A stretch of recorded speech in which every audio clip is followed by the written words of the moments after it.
La crise a stoppé net la dynamique du capital investissement en France. Désormais, de nombreux risques planent sur la profession selon l'étude Xerfi Precepta, à commencer par les probables effets de second tour liés à l'envolée inédite de l'endettement des entreprises. Et les stop and go de l'économie risquent sans doute de ne pas arranger les choses. Certes, le plan de relance devrait jouer un rôle amortisseur de la crise en 2021, alors que le quoi qu'il en coûte gouvernemental doit permettre de passer le moins mal possible la tourmente actuelle. Mais il ne faut pas se voiler la face. Les incertitudes sont extrêmes, la visibilité sur la conduite des affaires nulle, et la rentabilité des entreprises sous haute pression. Surtout pour les secteurs d'activité mis sous cloche par les mesures sanitaires. De quoi refroidir les acteurs du private equity. Les résultats du premier semestre 2020 donnent le ton et la plupart des indicateurs sont en recul, comme les levées de fonds ou les investissements de sociétés de capital investissement.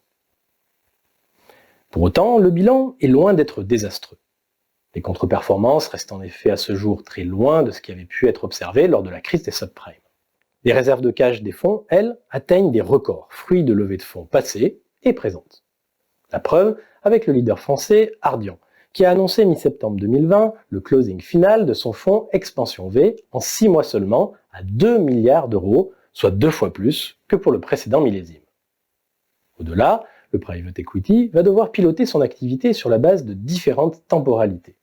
Sur le long terme, les gérants vont devoir préserver leurs investissements passés, créer de la valeur et faire la preuve de leur capacité à générer de la performance s'ils veulent pouvoir mener à bien leur prochaine levée de fonds.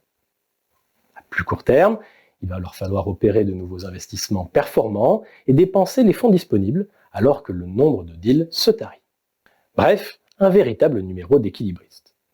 Mais c'est aussi pendant les crises que le private equity réalise en général ses meilleures opérations, c'est-à-dire lorsque la valorisation des entreprises recule, ce qui est déjà le cas. Sur un tout autre plan, la crise sanitaire marquera aussi de son empreinte la structure concurrentielle du capital investissement en alimentant une course à la taille.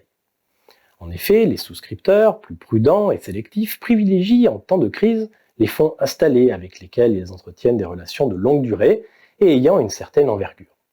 Cette course à la taille s'est déjà notamment traduite par des rapprochements, acquisitions et autres partenariats financiers qui ont fait émerger de véritables plateformes positionnées non seulement dans tout l'univers du private equity, mais aussi dans d'autres classes d'actifs, immobilier, dette privée, infrastructure.